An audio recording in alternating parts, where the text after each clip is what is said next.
for Dagoretti North, the mover, to reply. Thank you, Madam Speaker. Madam Speaker, first, I just want to start thanking you for seconding the motion and thanking every member who has spoken on this motion.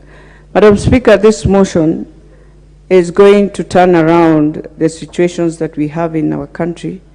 And Madam Speaker, I'm following it up with an amendment that I'm putting up in the Act so that we are able to see many young people, and not just within Kitengela, but Madam Speaker, we need to spread. I want to appreciate the CS Trade, who has started opening up different zones of EPZs, and to encourage even women that when we are coming up with putting up the shades and all that is needed, it is important for us to join in and make sure they tender to be part of this process, because 80% of those who work within these factories, Madam Speaker, are women.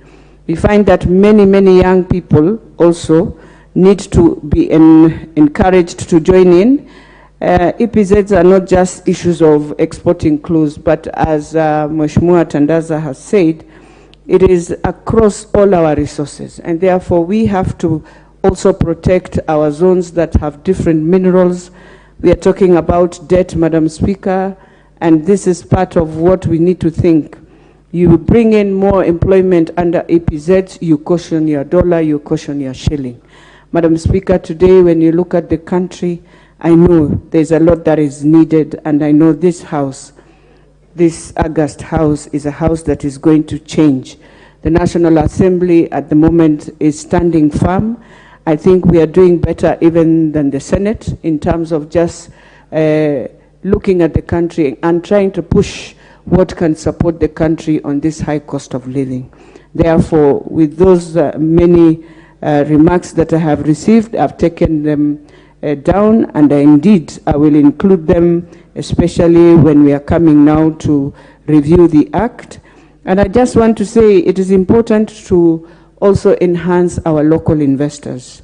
Many of these EPZs, Madam Speaker, are run by international investors, but we have a few local investors who are really trying, and we must also come in to protect. Yesterday we talked about debt, and we said we must return the bill, the Act of Jude Jomo, in cautioning banks and putting up a capping in rates, how they are escalating.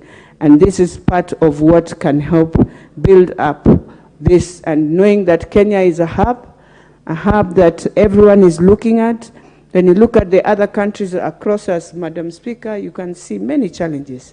But I know, and when I saw yesterday again a rain that rained in Mozambique, in Madagascar, in Malawi, and I see how it has just taken people, you realize Kenya has to stand, and we need to pray that indeed we are going to be part of that process of building the other nations that are going through a lot. And so these EPZs are critical to enhance our economy, critical to enhance employment, but more critically to ensure that young people are able to have something on the table. With those few remarks, Madam Speaker, I beg to reply. Thank you. I will now put order members.